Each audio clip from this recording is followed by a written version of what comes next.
Hello everyone. Today we are going to discuss one of the very important doubt and question which can be helpful in various examination. Question ये है कि judiciary जो है ना state के under आती है कि नहीं आती है। तो इसके लिए सबसे पहले हमको ये समझना चाहिए कि स्टेट क्या है। स्टेट क्या है? स्टेट एक इंस्टीट्यूशन है, एक अथॉरिटी है। तो फिर गवर्नमेंट क्या है? गवर्नमेंट जो है ना स्टेट को रिप्रेजेंट करता है।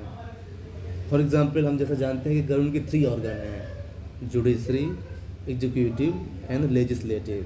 Judiciary, executive and legislative. तो फिर जैसे हम जनरली हम जानते हैं, जैसे जो हमारा फंडामेंटल राइट है।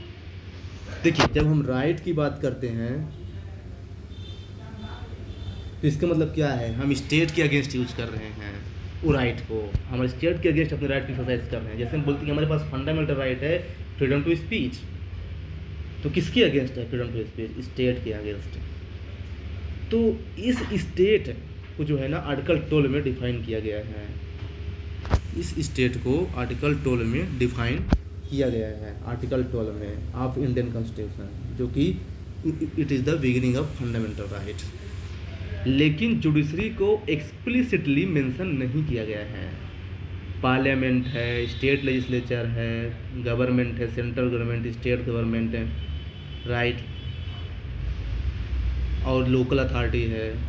लेकिन जुडिशरी को एक्सप्लिसिटली मेंशन नहीं किया गया। लेकिन उसमें एक चीज़ जरूर मेंशन है कि उसको जो है ना अदर अथॉरिटी कैन इंक्लूड। तो अदर अथॉरिटी को कौन डिसाइड करेगा? गवर्नमेंट बीच बीच में डिसाइड करती रहती है। लेकिन उसमें भी क्राइटेरिया है। क्राइटेरिया ये है कि यदि कोई बॉडी गवर्नमेंट के द्वारा फाइनेंस होती है या फिर फंक्शन होती है, और या फिर एडमिनिस्ट्रेटिव होती है, तो वो जो है स्टेट का पार्ट हो सकती है। फॉर एग्जांपल, जैसे मान लीजिए गवर्नमेंट किसी प्राइवेट अथॉरिटी या बॉडी को फाइनेंस कर रही है। जैसे मान लीजिए हम दिल्ली मेट्रो का एग्जांपल देते हैं। दिल्ली मेट्रो रेलवे कॉर्पोरेशन है, एवरी पर्सन नोज। ये फाइनेंस कर रही है, इसको गवर्नमेंट है, स्टेट के अंडर आती है, DMRC। फंक्शन गवर्नमेंट का काम कोई प्राइवेट बॉडी कर रही है, वो भी स्टेट के अंडर आएगी। जैसे रेलवे इंफ्रास्ट्रक्चर, कोई ब्रिज बना रहा है प्राइवेट बॉडी। एडमिनिस्ट्रेटिव, जैसे IAS IPS जो है ना, ये किसी ऑर्गेनाइजेशन में गवर्नमेंट एम्प्लॉयज़ हैं, गवर्नमेंट एम्प्लॉयज़ को हैंडल कर रहे हैं, तो भी जो है ना स्टेट के अंडर आ जाता है। लेकिन यहाँ पे एक चीज़ ध्यान देने वाली बात ये है कि अगर कोई बॉडी केवल रेगुलेट होती है, अगर कोई बॉडी केवल रेगुलेट होती है तो वो स्टेट के अंडर नहीं मानी जाएगी। अब ये रेगुलेशन का मतलब क्या है? फॉर एग्जांपल, जैसे एयरटेल है। एयरटेल को कौन रेगुलेट कर रहा है? Telecom regulatory authority of India, TRAI। तो क्या एयरटेल स्टेट के अंडर है? नो। कुछ और ऐसे केस हैं, जैसे BCCI है, वो स्टेट के अंडर इसको नहीं रखा गया है, जबकि NCERT को स्टेट के अंडर रखा गया है। तो चलते हैं अब जुडिशरी के केस में, क्योंकि जुडिशरी खुद अपने आप को बताइए कि मैं स्टेट के अंडर आता हूँ कि नहीं आता हूँ। तो देखिए, इसके लिए जो है ना, मैं आपको बता दूँ, तो इसके लिए बेसिकली कई केस आए हैं। जैसे फर्स्ट है नरेश वर्सेस महाराष्ट्र केस। इस केस में कोई क्लियर डिसीजन लिया ही नहीं गया है। चूँकि देखिए, मैंने क्या बोला कि स्टेट के अगेंस्ट कोई एक्शन ले सके, मतलब स्टेट अगर आपको फंडामेंटल राइट का ब्रीच करता है तो आप स्टेट के अगेंस्ट जा सकते हैं। तो ये बताइए, हमारे फंडामेंटल राइट का प्रोटेक्टर कौन है? जुडिशरी। तो जो खुद जुडिशरी फंडामेंटल राइट का प्रोटेक्टर है, वो कैसे जो है ना उसका ब्रीच कर सकता है? इसलिए जो है ना स्टेट जो है ना, स्टेट के अंदर जुडिशरी को नहीं रखा गया है इस केस में। लेकिन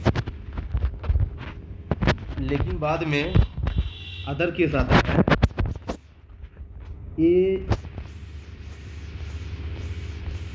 ए आर एंथोले वर्सेस आर नायक, ये केस आता है। इस केस में बताया गया है कि जुडिशरी को स्टेट के अंदर डिफाइन किया जा सकता है, लेकिन जो है ना उसकी क्राइटेरिया डिफाइन की गई है, और वो क्राइटेरिया जो है ना रिजू प्रसाद शर्मा वर्सेस आसाम 2015 में है। ये बहुत इंपॉर्टेंट है एग्ज़ाम के लिए, स्पेशली मेंस के लिए, और यहाँ तक कि ये प्रीलिम्स के लिए भी इम्पोर्टेंट है। तो ऐसी क्या क्राइटेरिया है कि जुडिशरी को स्टेट के अंदर रख दिया जाएगा? देखिए, जुडिशरी जनरली दो तरह से काम करती है। एक तो करती है जो उसका जुडिशियल वर्क है, राइट, जो उसका जुडिशियल नेचर है, राइट। तो जब ये काम करती है ना, तो इसका मतलब क्या है कि फंडामेंटल राइट को प्रोटेक्ट कर रही है, तो फिर फंडामेंटल राइट को ब्रीच कैसे कर सकती है? तो यानी स्टेट के अंदर नहीं आती है इस कंडीशन में। लेकिन जुडिशरी एक काम और करती है, और वो है एडमिनिस्ट्रेटिव काम, या फिर हम कह सकते हैं रूल मेकिंग काम। जनरली जुडिशरी का काम रूल मेकिंग का नहीं है, पर क्या है ना, कभी कभी जुडिशरी को रूल मेकिंग करना पड़ता है अंडर जुडिशियल एक्टिविज्म। तो उस समय जो है ना स्टेट के अंदर आती है। ऐसा क्यों, रूल मेकिंग में क्यों रखा गया इसको? इसका रीज़न ये है कि ये जब जुडिशरी रूल मेकिंग करती है, हो सकता है कुछ ऐसा रूल बना दे जो हमारे फंडामेंटल राइट को वायलेट करे, तो फिर उस केस में जुडिशरी के अगेंस्ट भी एक्शन लिया जा सकता है। इस केस में जो है ना स्टेट के अंदर आ जाएगा। इसका मतलब ये है कि कौन सी बॉडी स्टेट के अंदर है या नहीं, इस पर डिपेंड कर रहा है कि उसके अगेंस्ट एक्शन लिया जा सकता है कि नहीं, जब हमारे फंडामेंटल राइट को वायलेट करेगा। ये इसका सिंपल सेंस है। और इसके अंदर क्या आ जाएगा, जैसे कि एडमिनिस्ट्रेटिव वर्क के अंदर जहाँ पे जुडिशरी को स्टेट के अंदर रखा जा सकता है, वो है transfer, appointment, removal, payment of lower stop and everything. क्योंकि इस केस में जो है ना, मान लीजिए जो ट्रांसफ़र जो है ना महिला फाइड इंटेंशन से है, राइट। तो इस केस में जो है ना जुडिशरी का जो है ना अगेंस्ट जो है ना केस किया जा सकता है, और जुडिशरी जो है ना स्टेट के अंदर आ जाता है। तो बेसिकली यदि आपसे कोई पूछता है कि जुडिशरी स्टेट के अंदर आता है या नहीं, इसका यस और नो डायरेक्ट आंसर नहीं दिया जा सकता है। इसके दोनों साइड हैं, यस भी है और नो भी है, डिपेंड करता है सिचुएशन पे। अच्छा, क्या ऐसे भी हो सकता है कि किसी केस में जुडिशरी ऐसा डिसीजन ले रही है जो एडमिनिस्ट्रेटिव भी हो और जुडिशियल भी हो, और ओवरलैप करे, तो फिर क्या किया जाएगा?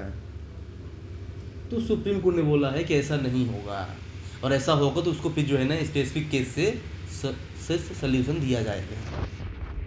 तो ये बेसिकली जो है ना ये है, मतलब जो है ना हम लोगों ने डिस्कस किया है कि जुडिशरी स्टेट के अंदर आता है कि नहीं। I hope the concept has become clear. If you have any doubt or you want any other video related doubt, please tell me. Thank you.